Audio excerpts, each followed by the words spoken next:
Don't let the 98.5% occupancy rate fool you.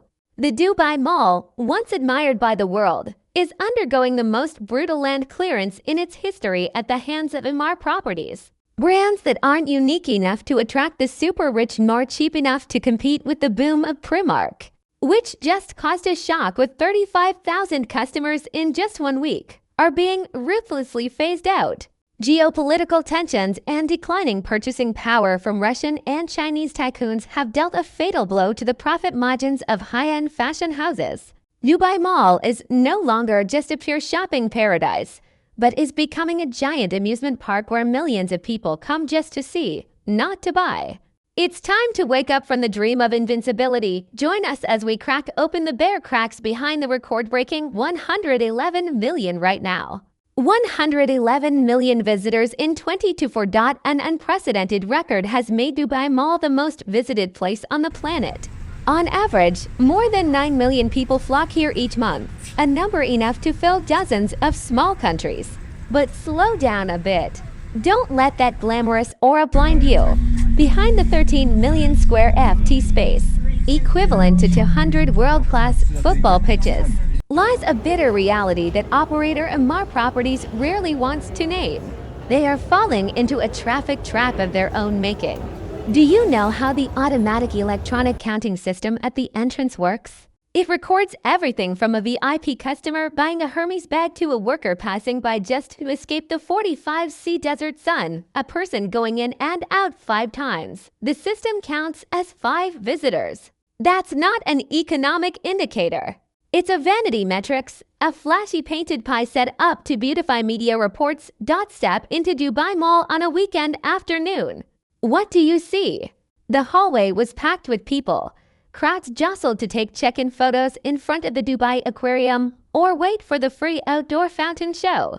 But look inside the luxury shops. A destructive silence. Millions of people swarmed the boulevards, their hands in disarray. But what were they holding?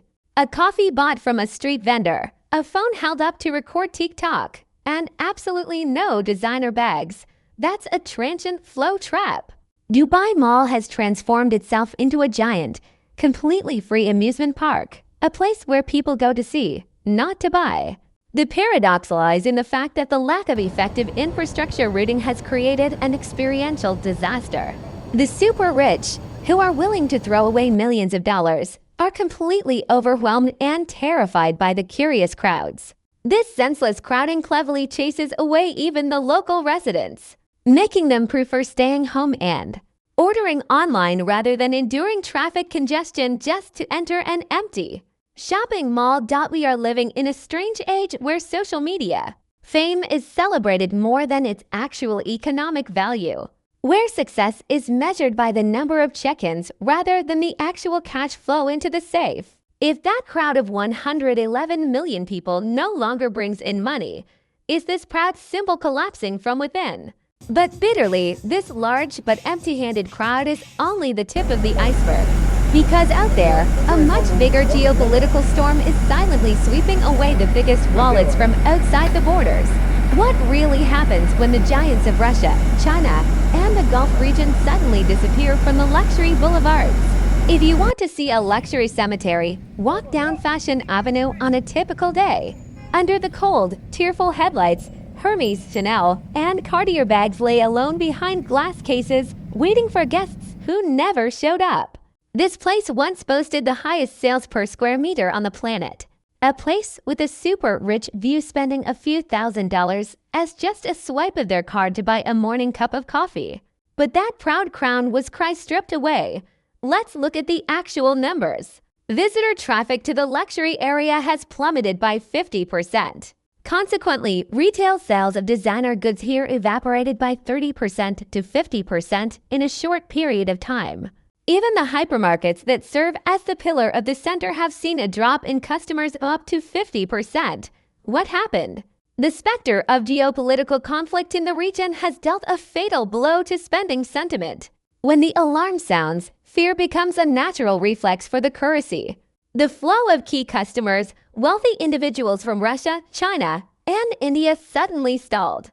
tightening capital flow management, and exchange rate fluctuations within their own country have made them less inclined to spend money through the window. Dubai Mall has bitterly learned a classic lesson from economics. Never put all your eggs in one luxury travel basket when overly reliant on international capital flows. Even a massive commercial hub can easily become a hostage to geopolitical upheavals beyond its control. The profit margins of high-end fashion houses are being eroded. Fashion Avenue, once a haven for the super rich, is now shrouded in a hazy dust of instability when safety and peace become the ultimate luxury. Will expensive logos on handbags or jewelry retain their value? Do you recognize this bitter parallel to what the traditional retail model has experienced during past crises? It was thought that this painful blow would completely engulf Dubai Mall, but no. As the super rich withdrew, the operator quietly opened its doors to a new consumer army, a force that is changing the entire nature of this shopping mall. The most ridiculous contrast at Dubai Mall right now isn't the architecture, but the paper bags. Right in the middle of the elegant velvet boulevards, the image of tourists carrying plain brown paper bags from Primark, a budget-friendly retail brand, is everywhere. The sanctuary of luxury glamour of yesteryear now has to sadly witness a harsh reality. Customers have become incredibly pragmatic and price-sensitive. Look at the numbers to see a popular shop that has just hit the glamorous face of Dubai Mall. On the first day, Primark opened its store. Over 10,000 customers flooded in, selling out 80,000 products in just 24 hours. At the end of its first week, the booth welcomed over 35,000 visitors and sold for 100,000 products. The conversion rate for transactions here has skyrocketed to a record high of over 40%. Meanwhile, in the adjacent luxury goods section, this index is almost close to a perfect zero. The UAE retail market is heading towards a size exceeding $70 billion. But the real money isn't flowing into the safes of high-end fashion houses. It's flowing into the pockets of value retail brands. Both locals and modern tourists still shop, but they are only willing to open their wallets for things that are truly cheap and essential. This is nothing short of a painful slap in the face to the most luxurious positioning system the operator had ever spent countless sums of money building to survive. Dubai Mall had no choice but to reluctantly recalculate the entire proportion of its merchandise. They were forced to compromise, humbling themselves to give up prime locations to affordable retailers in exchange for real cash flow. Has the era of ostentatious glamour officially ended, giving way to the rise of pragmatic thinking? What would remain of a shopping mall that was once a symbol of the super rich if its luxurious soul were replaced by ready-to-eat fashion items costing a few dollars? But in this brutal battle between ultimate luxury and massive mass economy, there is a pitiable victim being silently and unexpectedly sidelined from the game.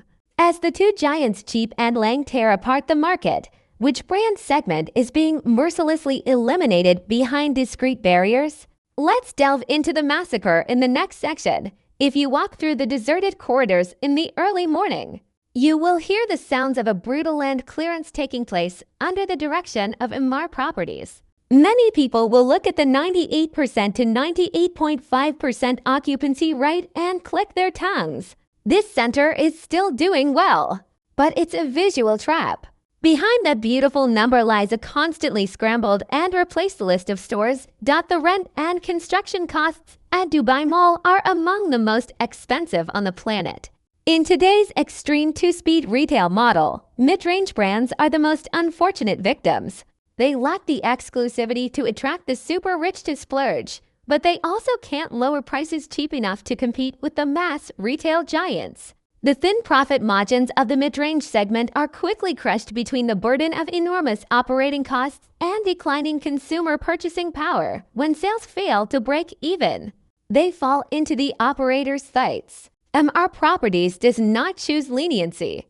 Underperforming business contracts are terminated mercilessly to make way for new partners or to facilitate site restructuring projects. A host of familiar international brands, once pillars attracting the middle class, are quietly disappearing. This painful reshuffle reveals a harsh truth.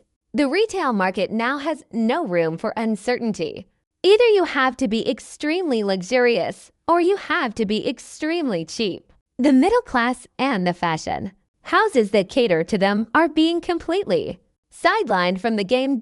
Was this brutal purge an inevitable evolutionary step for survival or the beginning of a larger collapse of the traditional retail model? And when selling clothes or bags became too difficult to make a profit, Dubai Mall made a bold decision. It transformed the entire shopping mall into a giant entertainment zoo to charge a fee. What is MR doing to squeeze every last penny out of walk-loving guests and turn free viewing experiences into money printing machines? The picture of the 1.5 billion United Arab Emirates dirhams reconstruction will be revealed shortly, when selling an expensive shirt or handbag is no longer as easy to profit as it once was. Dubai Mall is forced to transform itself into something entirely different. A giant amusement park disguised as a shopping mall. The concept of retailtainment here has been taken to an unprecedented level of extremism. The enormous Dubai Aquarium set up right in the middle of the main lobby. An Olympic standard ice rink, a rooftop go-kart track, and the newly added Chinatown area offering a range of health and East Asian culinary services. These structures are not just built for aesthetic purposes, they are customer retention machines. Amidst the explosive growth of over 20% annually in e-commerce in the UAE, the habits of local people have completely changed. Functional procurement. They swiped their phones and it was done in 30 seconds. No one would be foolish enough to endure traffic jams just to get to Dubai Mall to buy a t-shirt. Dubai Mall was therefore pushed into a corner. Either become a tourist and entertainment destination or it will collapse. As a result, the cash flow here is shifting dramatically. Tourists still have a long stay, but the resulting bills are no longer found in fashion stores. Money is flowing into entrance tickets, amusement parks, and over 200 F&B food establishments. Along with the newly opened 10,000 square meter exhibition center. Dubai Mall is striving to squeeze every last drop of revenue out of tourists and business people. It was a bitter shift from a pure shopping mall to an experience destination, a place where people no longer go to buy an item, but to buy an experience, a photo to take home. Are we witnessing the permanent death of the traditional concept of shopping? But to operate this massive entertainment industry, Emaar Properties needs a huge amount of capital and an extremely ruthless customer dialysis strategy. What did Ear do when he spent 1.5 billion United Arab Emirates dirhams and partnered with the Salik fee system to boycott poor tourists who only like to go for walks? The picture of reconstruction and classic management lessons will be revealed in the final section. When a boat is rocking in the waves, people often try to unload some of its load. But Emaar Properties is different. The corporation chose to do the opposite. Pour an additional 1.5 billion United Arab Emirates dirhams, equivalent to nearly 400 million United States dollars, into a gamble. This massive expansion project will add 240 new booths. But make no mistake, there are no more square meters dedicated to mass fashion or casual wear. All of this is specifically designed for luxury subdivisions and high-end F&B locations. The paradox here is why continue expanding when luxury sales are declining. The answer lies in the strategy of filtering out the customer's bloodline. Emaar realized that despite the general decline in customer numbers, the waiting list for prime rental properties from ultra-luxury brands remained incredibly long. Instead of sitting idly by and enduring the consequences, they chose to squeeze as much value as possible out of the remaining ultra-wealthy clientele who were willing to pay hundreds of thousands of dollars without even looking at the price. This is not a passive cost-cutting measure. It was a reckless, proactive reinvestment. Alongside expanding its area, Emaar transformed every square meter of the corridor into a non-retail money printing machine. The network of digital advertising screens covers the main halls, making it a marketing target for anyone who walks through. Expansion isn't just about building more brick walls. It's about expanding control and withdrawing money from tourists' pockets. This $400 million gamble is betting the entire future on the recovery of global tycoons. Is it the courage of an empire or the blind arrogance of an icon clinging to its old glory? Is it enough to support a small handful of the super rich to sustain a massive project that once welcomed over 100 million people? Because building new booths is still not enough to encourage VIP customers to stay and splurge, MR needs a more ruthless mechanism, charging a fee to skillfully drive away guests who only come to breathe the free cold air. What Salic weapon did Mr. use to tighten parking, purge visitor traffic? And what painful lessons did he learn for the global retail industry? Let's get to the final answer in the end. Previously, the massive parking lot of Dubai Mall was a place anyone could rush in parking all day to enjoy the cool air-conditioned space completely free of charge. But that kindness has officially come to an end. Now, right from the entrance of the parking garage, you'll be confronted by the cold cameras of the Salic automated toll collection system. For years, Emaar Properties has been plagued by a bitter reality. The parking lot is constantly overcrowded, but much of it is occupied by office workers' cars in nearby towers or by passers-by parking all day just for walk-in without spending a penny. They caused traffic jams and stole parking spaces from VIP guests who had credit cards in hand. And what is MR's solution? An extremely sophisticated exit strategy using economic barriers. The integrated Salic system will automatically deduct money from your vehicle account after 4 hours of parking on weekdays or 6 hours on weekends. Want to stay longer? Pay up. An extremely cruel, subtle message was sent out. If you come here and don't spend money, please make room for someone else. This is an extremely cold asset management algorithm. Only true shoppers, those willing to spend thousands of dollars, wouldn't mind a few dozen AED parking fees through a partnership with transport authorities. Dubai Mall established a social stratification right from the entrance to its underground parking garage, effectively shattering the concept of a community center open to everyone. Every amenity that was once considered a given is now labeled with a price tag. Endless free hospitality has been completely replaced by the aesthetic calculations of money. Would you be willing to rip off your own money just to park in the place where you're about to spend it? What results have these ruthless purge strategies from forcing mid-range brands to invest in luxury to charging for parking yielded on financial reports? The final number at the end will leave you bewildered. Unraveling the true nature of the record profit of AED, 25.7 billion, and the painful lessons for the entire global retail industry will be summarized shortly. If you look at Emaar Properties' latest financial report, you'll see numbers that are enough to overwhelm any investor. Record revenue reached 49.6 billion United Arab Emirates dirhams, equivalent to 13.5 billion, a surge of 40%. Pre-tax profit reached 25.7 billion United Arab Emirates dirhams, approximately a 7 billion. A perfect money printing machine. The shopping mall segment alone still comfortably pocketed 6.3 billion United Arab Emirates dirhams, representing a 13% increase. So, is the decline, crack, or crisis we just analyzed a lie? Not at all. Those brilliant profit figures didn't come from the uniform prosperity of every store, but from a brutal restructuring.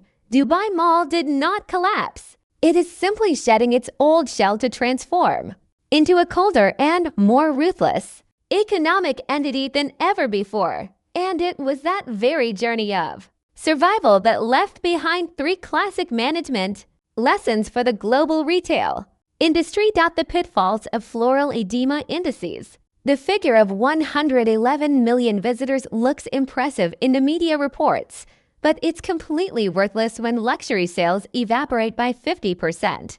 If you're only focused on chasing traffic flow without optimizing conversion rates, you're deceiving yourself on a pile of sand to fight for control. Next, be ruthless with the 2-speed model. There's no room left for the middle ground segment.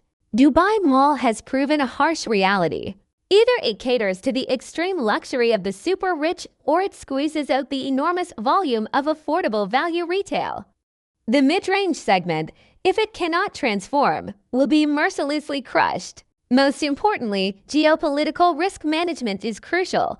Over-reliance on international tourist flows will turn a billion-dollar symbol into a hostage to external changes. Diversifying revenue streams from F&B.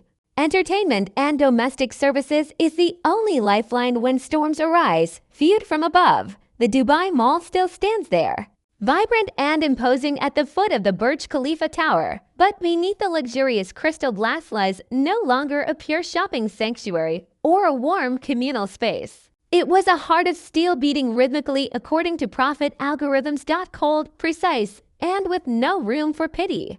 Global retail has changed the rules of the game. Either you create an extreme experience to make people rip your wallet out, or you'll disappear from the map. Should we admire this rapid adaptation? Or should we fear a future where every living space is calculated using a cash withdrawal algorithm?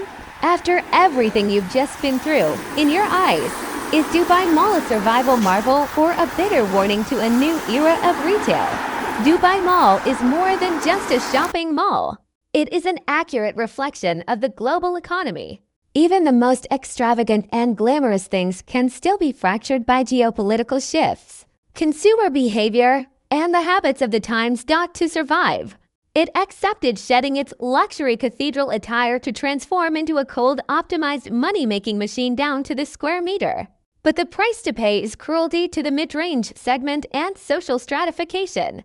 Right from the entrance of the parking garage. Do you see Mr. Properties move as a brilliant governance strategy that helped the empire adapt for survival, or as the beginning of a larger collapse where the soul of the shopping experience has been completely replaced by withdrawal algorithms? If you were a businessman, would you choose to close your doors to the super rich or accept opening your doors to humble yourself to welcome the flow of ordinary money as Primark did? If you find this analysis gives you a completely new, deeper, and more raw perspective than the glamorous check-in photos on social media, click like, share, subscribe, and click the bell icon today.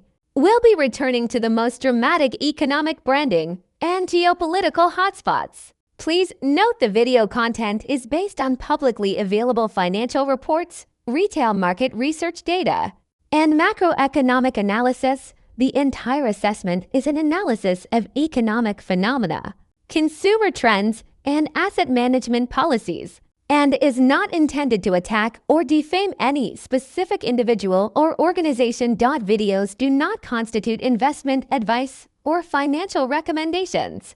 Please take responsibility for your personal decisions based on the information you refer.